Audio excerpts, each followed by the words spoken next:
Right.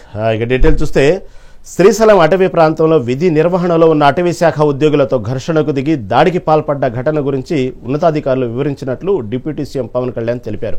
ఈ ఘటనలో శాసనసభ్యులు ఆయన అనుచరుల ప్రమేయంపై విచారించి నివేదిక ఇవ్వాలని ఆదేశించానన్నారు.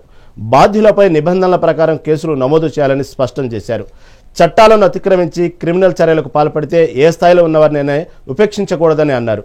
ఇందుకు సీఎం అయినా పీఎం అయినా ఒకటే అన్నారు. ఈ నేపథ్యంలోనే కేంద్ర ప్రభుత్వం అరెస్ట్ అయిన 31 రోజు పదవీ కోల్పోయే చట్టం తీసుకురాబోతుందని పవన్ కళ్యాణ్ వెల్లడించారు.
శ్రీశైలం అటవీ ప్రాంతంలో విధి నిర్వహణలో ఉన్న అటవీ శాఖ ఉద్యోగులతో ఘర్షణకు దిగి దాడికి పాల్పడ్డ ఘటన గురించి ఉన్నతాధికారులు వివరించినట్టు డిప్యూటీ సీఎం పవన్ కళ్యాణ్ తెలిపారు. ఈ ఘటనలో శాసనసభ్యులు ఆయన అనుచరుల ప్రమేయంపై విచారించి నివేదిక ఇవ్వాలని ఆదేశించానన్నారు. బాధ్యులపై నిబంధనల ప్రకారం కేసులు నమోదు చేయాలని స్పష్టం చేశారు. చట్టాలను అతిక్రమించి క్రిమినల్ చర్యలకు పాల్పడితే ఏ స్థాయిలో ఉన్నవారైనా సరే ఉపేక్షించకూడదని అన్నారు. ఇందుకు సీఎం అయినా పీఎం అయినా ఒకటే అన్నారు. ఈ నేపథ్యంలోనే కేంద్ర ప్రభుత్వం అరెస్ట్ అయిన 31వ రోజు పదవీ కోల్పోయే చట్టం తీసుకురాబోతుందని పవన్ కళ్యాణ్ వెల్లడించారు.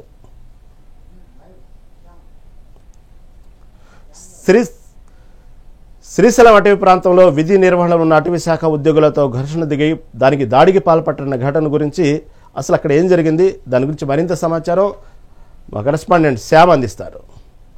శ్యామ్ చెప్పండి. శ్యామ్ అక్కడ అసలు ఏం జరిగింది?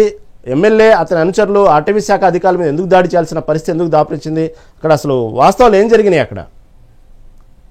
రహీం, ముఖ్యంగా మొన్న మంగళవారం సంబంధించి శిఖరం సంబంధించిన టోల్ గేట్ సమీపాన శ్రీశైలం నియోజకవర్గ శాసనసభ్యులు బుడ్డ రాజశేఖర రెడ్డి అలాగే అనుచరుగణము ముఖ్యంగా 2 రోజుల పర్యటన భాగంగా మహిళా శిశు సంక్షేమ అలాగే గిరిజన సంక్షేమ శాఖ మంత్రి గుమ్మడి సంధ్యారాణి అయితే పలు అభివృద్ధి కార్యక్రమాలను నిర్వహించేందుకు ఇక్కడికి ఇచ్చేశారు. ఈ క్రమంలో అయితే మొన్న మంగళవారం రాత్రి 10 గంటల సమయంలో శిఖరం చెక్ పోస్టు దాటిన సంఘటనలో ఈ యొక్క ఫారెస్ట్ అధికారులకు కానీ సిబ్బందికి కానీ వాగ్దానం చోటు చేసుకుంది. ముఖ్యంగా అటవీ శాఖ నిబంధనల ప్రకారం 9 గంటల నుంచి ఎటువంటి అనుమతులు లేకపోయినప్పటికీ అప్పటికే పర్మిషన్ తీసుకునే ఇక్కడికి వచ్చినట్లుగా ఇక్కడ అంచనా వర్గం అయితే చెప్పిన పరిస్థితి ఉంది. ముఖ్యంగా ఎర్రగొండపాలెం నక్కంటి ఏరియాకు సంబంధించిన బీట్ ఫారెస్ట్ అధికారులు అయితే ముఖ్యంగా చిన్నారుట్ల సంబంధించి ఆ గ్రామంలో పులి దాడి చేసిన సంఘటనలు అయితే దానికి పెట్రోలింగ్ సంబంధించి అక్కడ తిరుగుతున్నట్టుగా ఈ ఫారెస్ట్ అధికారులు అయితే తెలిపిన పరిస్థితి ఉంది. సాధారణంగా అయితే ఈ చెక్ పోస్ట్ నిబంధనల ప్రకారం ఉదయం 9 గంటల సమయం నుంచి ఉదయం 6 గంటల వరకు అయితే ఎటువంటి అనుమతులు లేని వారిని అయితే లోపలికి అంటే అనుమతించిన పరిస్థితి ఉంది. ఈ క్రమంలో మేము ఆ విధులను నిర్వహిస్తున్న క్రమంలో నియోజకవర్గ శాసనసభ్యులు మాపై దాడి చేశారన్నట్టు ఇక్కడ సంబంధించి జూనియర్ అంటే ఫారెస్ట్ అధికారుల జూనియర్ అసోసియేషన్ సంబంధించిన అధికారులు అయితే కంప్లైంట్ చేసిన పరిస్థితి. విచక్షణ రహితంగా మమ్మల్పై దాడి చేశారని దానికి సంబంధించి అంటే నియోజకవర్గ శాసనసభ్యుల దగ్గర ఉండి అనుచర వర్గంతో కూడా దాడి చేయించారన్నట్టుగా కూడాను ఇక్కడ ఇక్కడ కంప్లైంట్ అయితే రేజ్ చేసిన పరిస్థితి ఉంది. ఈ సంఘటన అయితే సోషల్ మీడియాలో వైరల్ కావడంతో పెద్ద ఎత్తున దుమారం చోటు చేసుకుంది. ప్రధానంగా అయితే ముఖ్యంగా సొంత ఎమ్మెల్యేలు అయితే కావచ్చు, ముఖ్యంగా దగ్గుపాటి ప్రసాద్ కావచ్చు, అలాగే కున్నా రవికుమార్, అలాగే ఇప్పుడు బుడ్డా రాజశేఖర్ పరిశ్రమ అయితే ఈ యొక్క ఎమ్మెల్యేలకు సంబంధించిన చర్యలు అయితే పార్టీకి చాలా నష్టం చేకూరుస్తుందని అయితే ఇక్కడ వాగ్దానం చోటు చేసుకోవడంతో అధికారుల యొక్క ఈ సమస్య ఈ కార్యరూపం దాల్చే క్రమంలో అయితే కంప్లైంట్ రేజ్ చేసిన పరిస్థితి ఉంది. ముఖ్యంగా అన్ని రాష్ట్రాలకు సంబంధించిన అటవీ శాఖ అధికారులు అయితే ఈ మొత్తాన్ని ఈ సమస్యను పెద్ద ఎత్తున సీఎం కావచ్చు, అలాగే అటవీ శాఖ మంత్రి డిప్యూటీ సీఎం పవన్ కళ్యాణ్ కూడా ఈ సంబంధించిన సంఘటన అంటే ఉన్నతాధికారులతో ఈ సమస్యను అయితే తెలియజేసిన పరిస్థితి ఉంది. ఏదేమైనప్పటికీ ఇక సంబంధించిన ఫారెస్ట్ అధికారుల యొక్క ఇష్టారాజ్యంగా ఇక్కడ అయిపోయిందని బుడ్డాచారెడ్డి రాజశేఖర రెడ్డి ఎమ్మెల్యేగా ఉన్న పరిస్థితుల్లో ఈ ప్రాంతం అంతా కూడాను వాళ్ళ ఆధీనంలో ఉంది. ఏమైనా అభివృద్ధి కార్యక్రమాలు చేయాలనుకుంటే ఈ యొక్క కార్యక్రమాలకు విఘాతం కలిగిస్తున్నారని పెద్ద ఎత్తున ఈ ఇద్దరి మధ్య ఎప్పుడైతే కొద్దిగా డిస్ప్యూట్స్ ఉన్న పరిస్థితి ఉంది. ప్రధానంగా అయితే ఈ సమస్య గురించి అసెంబ్లీలో కూడా రేజ్ చేసిన పరిస్థితి ఉంది. ఇటువంటి క్రమంలో ఈ అంటే శాసనసభ్యులకు కావచ్చు, అలాగే నియోజకవర్గ ప్రజలకు కావచ్చు, అటవీ శాఖ అధికారులకు దూరం పెరిగిన పరిస్థితి ఉంది. ప్రధానంగా అయితే శ్రీశైల దేవస్థానం సంబంధించి ప్లాస్టిక్ ఫ్రీ జోన్ గా అయితే ఇక్కడ పరిస్థితి ఉంది. దీనికి సంబంధించి ప్లాస్టిక్ జోన్ అంటే ముఖ్యంగా ఎటువంటి ప్లాస్టిక్ ను ఉపయోగించకూడదు. అలాగే ఇక్కడైతే ఫారెస్ట్ యొక్క అనుమతితోనే 5 లీటర్ల క్యాన్ బాటిల్ ద్వారా నీటిని ఇక్కడ తరలించి తద్వారా ప్లాస్టిక్ నిషేధించవచ్చని, అలాగే తెలంగాణ ప్రాంతం అయితే 2 లీటర్లకు సంబంధించిన బాటిల్ను కూడాను అనుమతిస్తున్నారు. అయితే శ్రీశైల క్షేత్రానికి వచ్చే భక్తులు కావచ్చు ఇక్కడ చాలా ఇబ్బంది పడుతున్నారు. 2 లీటర్ల బాటిల్కి సంబంధించి కూడా ప్లాస్టిక్ బాటిల్కి సంబంధించి కూడా అనుమతి ఇవ్వండి అని కూడా పలు సందర్భాల్లో ఫారెస్ట్ అధికారులు బుడ్డా రాజశేఖర్ చెప్పిన పరిస్థితి ఉంది. అయితే ఇటువంటి అనుమతులు ఇవ్వకుండా అదేవిధంగా ఇక్కడ వేధిస్తున్నారని కార్యకర్తలకు కూడాను అంటే ఇక్కడ మట్టి తీసుకోవాలన్నా కూడాను, రాళ్లు తీసుకోవాలన్నా కూడాను, ఏదైనా ఇల్లు నిర్మాణం చేసుకోవాలన్నా కూడా ఇక్కడ ఫారెస్ట్ అధికారుల యొక్క పెత్తనం ఎక్కువైపోయింది. దాని ద్వారా పలుసార్లు ఉన్నతాధికారులకు హెచ్చరించినా కూడా పట్టించుకోలేని పరిస్థితి అయిపోయింది. పలుసార్లు ఉన్నత మంత్రులకు కూడా చెప్పిన పరిస్థితి ఉంది అని ఇక్కడ బుడ్డా రాజశేఖర రెడ్డి అయితే ఇదివరకనే చాలా సందర్భాల్లో అంటే ప్రెస్ మీట్ లో కూడా చెప్పిన పరిస్థితి ఉంది. అంతేకాకుండా ఇటీవల అయితే సదరంపేట చెంచుకు సంబంధించిన ఆ యొక్క గూడెల్లో కంచె వేస్తున్న క్రమంలో ఈ అత్యుత్సాహం ఫారెస్ట్ అధికారుల అత్యుత్సాహంతో చెంచులపై దాడి చేసింది అదే సంఘటన. అదేవిధంగా మొన్న అయితే ఫారెస్ట్ చెక్ పోస్ట్ కావచ్చు, అలాగే మన ఆత్మకూరు చెక్ పోస్ట్ కావచ్చు, లింగాలకట్ట అంటే శ్రీశైలం మండలం లింగాలకట్ట చెక్ పోస్ట్ ద్వారా సుమారు అక్కడ వచ్చిన డబ్బులను అయితే విచ్చలవిడిగా 4.5 కోటి సంబంధించిన అవినీతి పాల్పడి ఆ యొక్క బహిర్గతం కావడంతో పెద్ద ఎత్తున దుమారం రేగడము, ఇష్టకామేశ్వరకు సంబంధించిన అంటే 1000 రూపాయల టికెట్ ని 3000 రూపాయలుగా అమ్ముకోవడము, అలాగే ప్రతి ఒక్క పనికి కూడా డబ్బు కొనలను చూడడము, ఇవన్నీ కూడా విసిగెత్తిపోయిన నియోజకవర్గ శాసనసభ్యులు అయితే ఈ యొక్క విషయాన్ని బహిర్గతం చేసేందుకు నివేదిక రూపంలో సీఎం చంద్రబాబు నాయుడు కూడాను నివేదిక పంపించినట్టు అయింది. అయితే ముఖ్యంగా ఈ సమస్యకు సంబంధించింది అయితే ఈ సమస్యకు సంబంధించి ముఖ్యమంత్రి చంద్రబాబు నాయుడు అయితే ఎవరైనా సరే చట్టరీత్యా ఒకరే, కనీసం అంటే ఫారెస్ట్ అధికారులకు కావచ్చు, నియోజకవర్గ శాసనసభ్యులకు కావచ్చు వాగ్దానం లేకుండా సమస్యను పరిష్కరించాలని ఇక్కడ ఒక విషయం ఇక్కడ ప్రధానంగా వస్తున్న వార్త ఎమ్మెల్యే అనుచరులు దాడి చేశారు అటవీ శాఖ అధికారుల మీద వార్త ప్రధానంగా వస్తూ ఉంది. కొన్ని విజువల్స్ ద్వారా కూడా అర్థమవుతోంది. కాకపోతే ఇక్కడ ఎమ్మెల్యే అనుచరులేనా ఆ దాడిలో ఎమ్మెల్యే కూడా స్వయంగా పాల్గొన్నారా? దాని మీద ఏమైనా అప్డేట్ ఉందా అసలు? ప్రధానంగా రహీం ముఖ్యంగా ఇప్పుడు అంటే ఆ దాడి చేసే క్రమము కాకపోయి ఉండొచ్చు. అంటే అక్కడ ఉన్న విజువల్స్ అయితే అక్కడ ఉన్న అంటే యూనిఫామ్లు కూడా వాళ్ళు లేని పరిస్థితి, అంటే యూనిఫామ్ లేకపోవడము, అక్కడ లోకల్ వ్యక్తి ఉండడము, ఏందని వాగ్దానం చోటు చేసుకోవడంతో అనుచరులే కొట్టిన క్రమంలో మేము అడ్డుపడడం తప్ప ఆయన ఏమి కొట్టలేదని కూడా ఇక్కడ ఫారెస్ట్ అధికారులకు సంబంధించి కొంతమంది అయితే చెప్పిన పరిస్థితి ఉంది. ఏదేమైనప్పటికీ ఈ యొక్క చర్య జరగకూడదు. బుడ్డా రాజశేఖర రెడ్డి అయితే ప్రజలందరినీ చాలా మంచిగా చూసుకుంటాడు, అధికారులను కూడా దగ్గర తీసుకుంటారు. ఎటువంటి వాళ్ళకి ఏదైనా సమస్యలు వచ్చినా కూడా ముందుండి అన్ని సమస్యలను పరిష్కరిస్తాడు. రాజకీయ కుటుంబము ఇక్కడ శ్రీశైలం నియోజకవర్గంలో 3 సార్లు ఎమ్మెల్యేగా గెలుపొంది ప్రజలకు మన్ననలు పొందారని కూడా ఇక్కడ లోకల్ ప్రజలు అంటున్న పరిస్థితి ఉంది. ముఖ్యంగా ఈ విషయం అయితే చంద్రబాబు అయితే సీరియస్ అయ్యి ఖచ్చితంగా అయితే కేసును అయితే రిజిస్టర్ చేయాలని చెప్పిన పరిస్థితి ఉంది. అలాగే పవన్ కళ్యాణ్ డిప్యూటీ సీఎం అలాగే అటవీ శాఖ మంత్రి కూడా ఈ యొక్క ఇటువంటి చర్య పునరావృతం కాకూడదు. దోషులు ఎవరైనా సరే చట్టరీత్యా అయితే కేసు నమోదు చేయాలి. పూర్తి సంబంధించిన ఈ యొక్క నివేదికను నాకు సమర్పించాలని ప్రభుత్వం సమర్పించడం చర్యలు తీసుకోవాలని కూడా పవన్ కళ్యాణ్ పెద్ద ఎత్తున అయితే దీని గురించి అయితే చెప్పిన పరిస్థితి ఉంది. రాష్ట్ర వ్యాప్తంగా మీరు చెప్పినట్టుగానే ఎమ్మెల్యే అధికారులతో కానీ ఇటు పక్క ప్రజలతో కానీ చాలా బాగుంటారు, సమస్యల పట్ల సానుకూలంగా స్పందిస్తారు అని ఒక పక్క మీరు చెప్తా ఉన్నారు.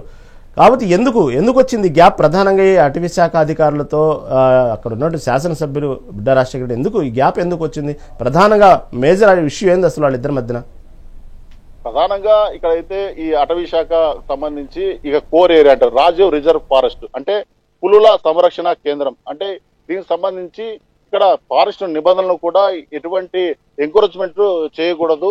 అలాగే ఉదయం అంటే రాత్రి 9 గంటల నుంచి 6 గంటల వరకు ఎటువంటి వాహనాలను అయితే ఇక్కడ వెళ్ళకూడదు. అలాగే ఇక్కడ సంబంధించి లోకల్ శ్రీశైలం మండలం కావచ్చు 1485 ఎకరాలకు సంబంధించి కంజెస్టెడ్ గా ప్లేస్ ఉంటుంది. అయితే దీనికి సంబంధించి ఎటువంటి అభివృద్ధి చేయాలన్నా కూడాను ఫారెస్ట్ నిబంధనలు అడ్డు వస్తున్నాయని ఒక చెట్టును ఫారెస్ట్ లో తీసుకుంటే 2 చెట్లను నాటే క్రమంలో మాకు భూములు ఇవ్వాలని కూడా పలుసార్లు చెప్పిన పరిస్థితి ఉంది. ఇక్కడైతే శ్రీశైలం దేవస్థానం సమీపంలో ఉన్న సాక్షి గణపతి వద్ద ఒక 100 ఎకరాలు పార్కింగ్ సమస్య తలెత్తింది. ఆ పార్కింగ్ సంబంధించి మా ఫారెస్ట్ ఆధీనంలో ఉన్న ఒక చెట్టు పోయినా కూడా 1:2 నిష్పత్తిలో చెట్లను మరి నాటి దానికి సంబంధించిన ల్యాండ్ వేరే చోట కూడా ఇచ్చి మేము అభివృద్ధి చేస్తామని కూడా పలు సందర్భాల్లో బుడ్డా రాజశేఖర రెడ్డి చెప్పిన పరిస్థితి ఉంది. ఇటువంటి క్రమంలో ఈ ఎంకరేజ్మెంట్ కావచ్చు, ఏదైనా పని చేయాలన్నా ఏదైనా అంటే అభివృద్ధి చేయాలన్నా కూడా ఇబ్బంది అయిపోతుంది. వాళ్ళకు సంబంధించి ఫారెస్ట్ అధికారులకు సంబంధించి అయితే ఏదన్నా పనులు కావాలంటే అంటే సాక్షి గణపతి దగ్గర షాపులు వాళ్ళు నిర్మించుకోవడము, అలాగే అక్కడ వాళ్ళ టోల్ గేట్ పెట్టి డబ్బులు వసూలు చేసుకోవడానికి వాహనాలను అక్కడ ఆ చుట్టుపక్కల ఉన్న అడవిని కూడా చదును చేసి చేస్తే మాత్రం వాళ్ళు చేస్తే మాత్రం ఒప్పు, మేము అడిగితే మాత్రం తప్ప అని చెప్పేసి కూడా పెద్ద ఎత్తున విమర్శకు గురైన పరిస్థితి ఉంది. అంతేకాకుండా శ్రీశైల క్షేత్రం సంబంధించి ఇక్కడ అంటే 9 గంటలకు సంబంధించి బయటికి వెళ్ళాలంటే ఫారెస్ట్ నిబంధనలు ఉండడము, ఏదైనా అత్యవసర పరిస్థితులు అంటే గుడ్డ జబ్బు కావచ్చు, అత్యవసర పరిస్థితి కావచ్చు, మన చెక్ పోస్ట్ దాటాలంటే కూడా తీవ్రమైన నిబంధనలు. ఆ సమయంలో ఎవరు ఫోన్ ఎత్తలేని పరిస్థితి. కనీసం శాసనసభ్యులు కనీసం ఇక్కడ మండల అధ్యక్షులు కూడా ఫోన్ చేసినా, ఎస్ఐలు ఫోన్ చేసినా కూడా ఎత్తలేని పరిస్థితి అయితే దారుణంగా ఉందని, తద్వారానే ఇక్కడ ఈ ఫారెస్ట్ అధికారులకు కానీ ఇక్కడ నియోజకవర్గ శాసనసభ్యులకు కానీ గ్యాప్ పెరిగిన పరిస్థితి ఉంది. ఏదేమైనప్పటికీ ఈ యొక్క విషయం అయితే దుమారం చోటు చేసుకుంది. ప్రధానంగా అటవీ శాఖ అధికారులు నిత్యము బుడ్డా రాజశేఖర్తో కలిసిమెలిసి ఉంటారు. అయితే ఈ మధ్య కాలంలో ఎటువంటి అభివృద్ధి ప్రణాళిక చేయాలన్నా కూడాను ప్రధానంగా వీళ్ళ ద్వారా సమస్యలు తలెత్తుతున్నాయి. పలు సందర్భాల్లో ఈ యొక్క గ్యాప్ ను పోగొట్టుకోవాలంటే ఉన్నతాధికారులకు సంబంధించే కానీ సీఎం కానీ అలాగే డిప్యూటీ సీఎం కానీ చొరవ తీసుకొని ఈ గ్యాప్ ని ఈ సమస్యని పరిష్కరిస్తే మాత్రము ఇక్కడ పరిపాలన కూడా చాలా బాగా జరుగుతుందని కూడా ఇక్కడ నియోజకవర్గ ప్రజలు కావచ్చు, కార్యకర్తలు కావచ్చు చెప్పిన పరిస్థితి ఉంది. రహీం శ్యామ్, అక్కడ ఉన్నటువంటి లోకల్ స్థాయి చిన్న చిన్న నాయకులతో పాటు అనేక మంది ఒక అధికారులను సైతం కావలసినప్పుడు అత్యవసరమైనటువంటి పరిస్థితుల్లో బయటకు వెళ్ళాలంటే ఇటు పక్క అక్కడ అటవీ అధికారులు సరైనటువంటి సమాధానం లేక ఆ సమాచారాన్ని కూడా అందుకునే పరిస్థితులు అందుబాటులో లేక ఇబ్బందులు పడుతున్నారని చెప్తున్నారు. ఇలాంటి అధికారులకే అక్కడ ఉన్నటువంటి నాయకులకే అలాంటి ఇబ్బందులు ఉంటే అక్కడ సామాన్యుల పరిస్థితి, సామాన్యులు కూడా అదేవిధంగా ఇబ్బంది పెడుతున్నారు అటవీ అధికారులు. ఏమంటారు అక్కడ? అదే ప్రధాన సమస్య వచ్చేది అదే. ఇక్కడ సంబంధించి ప్రత్యేకమైన జోన్ అయిపోయింది. అంటే ఇది ఇక్కడ ఈ పంచాయతీ కాదు, అదేవిధంగా ఇరిగేషన్ ల్యాండ్ అయి కూడా 100 సంవత్సరాలకు లీజు తీసుకున్న పరిస్థితి. ఇక్కడ కేవలం మొత్తం కూడా యజమాయిషి ఇక్కడ ఫారెస్ట్ అధికారులే ఉంటుంది. అందుకే ఇక్కడ ఏమవుతుందంటే ఇక మోనోపోలీ అయిపోయింది. ఇక్కడ ఏ పని చేయాలన్నా కూడా ఫారెస్ట్ అధికారుల పర్మిషన్ కావాలి.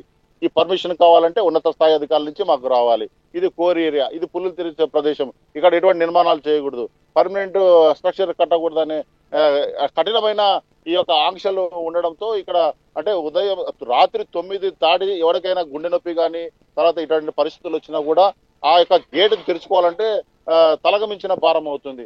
అంటే ఎంతో ఉన్నతమైన అధికారులు అంటే డిఎస్పీ కావచ్చు, సిఐ కావచ్చు, ఎమ్మెల్యే కావచ్చు, ఆ యొక్క అంటే ద్వితీయ స్థాయి నేతలు కావచ్చు, వాళ్ళు చేస్తే కూడాను ఫోన్ ఎత్తకపోవడము, నియోజకవర్గ శాసన సభ్యుల విషయానికి వచ్చి పలుసార్లు చెప్పినా కూడా వారు సరిదిద్దుకోలేని పరిస్థితి అయిపోయింది. ఏదేమైనప్పటికీ ఇప్పుడు ఫారెస్ట్ అధికారులకు వీళ్ళకైతే గ్యాప్ జరుగుతుంది.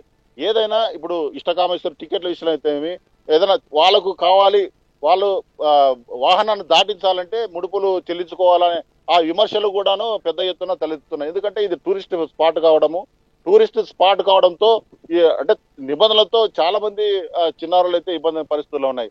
అయితే ఈ అంటే టోల్ గేట్ సంబంధించి ఒక్కొక్క వాహనానికి 100 రూపాయలను వసూలు చేయడము, పెద్ద బళ్ళు అయితే 150 నుంచి 200 రూపాయలు కూడా వసూలు చేస్తున్న క్రమం ఉంది. ఈ అన్ని డబ్బులు ఎక్కడికి వెళ్తున్నాయి? కంపాస్ స్కీమ్ అంటారు. కంపాస్ స్కీమ్ కింద ఎన్ని నిధులు ఉన్నాయి? ఆ నిధులతో ఏమి మీరు అభివృద్ధి పనులు చేస్తున్నారు? ఈ టోల్ గేట్ ని తొలగిస్తే గానీ మా నియోజకవర్గ ప్రజలకు ఉంటుంది. అది కాకుండా ఈ ఫారెస్ట్ దాటేటప్పుడు ఆర్టీసీ బస్సులు కూడా డబల్ ఛార్జ్ తీసుకుంటారు. ముఖ్యంగా ఆర్డినరీ బస్సు 35 రూపాయలు ఒక మనిషికి. అదే ఎక్స్ప్రెస్ టికెట్ తీసుకుని 125 రూపాయలు చెల్లించవలసి వస్తుంది సామాన్య మనుషులు కూడా. ఇంత దారుణమైన పరిస్థితి ఉంది. డిప్యూటీ పవన్ కళ్యాణ్ సీఎం కూడా డిప్యూటీ పవన్ కళ్యాణ్ కూడా వినవించుకుంటున్న అంటే ఎమ్మెల్యే గారు వినవించుకున్న పరిస్థితి ఏంటంటే ఇక్కడ బడుగు బలహీన వర్గాలు ఎక్కువగా ఉన్నారు. ముఖ్యంగా ఇక్కడ క్రాప్స్ అంటే పంటలు కానీ అలాగే పరిశ్రమలు కానీ లేని పరిస్థితి. కేవలము ఇక్కడ శ్రీశైల క్షేత్రాన్ని మీదే ఆధారపడి ఉన్నారు. చుట్టుపక్కల గ్రామాలంటే దగ్గర ఒక 40-50 కిలోమీటర్లు 60 కిలోమీటర్ల దూరంలోనే పల్లెటూళ్ళు ఉన్నాయి. అక్కడి నుంచి వాళ్ళు అంటే జీవనం కొనసాగించుకోవడానికి ఇక్కడికి వచ్చారు. ఆ క్రమంలో 9 దాటితే ఇక్కడ చాలా ఇబ్బందికరమైన పరిస్థితులు ఉన్నాయి. అదిగాక ఈ యొక్క గ్రామం చుట్టూ కూడా ఈ మధ్యలో అంటే వన్యప్రాణులు కావచ్చు, పులి దాటిన సంఘటనలు కావచ్చు, ఎలుగుబంట్లు కావచ్చు పెద్ద ఎత్తున ఇక్కడ తిరుగుతున్న క్రమం ఉంది.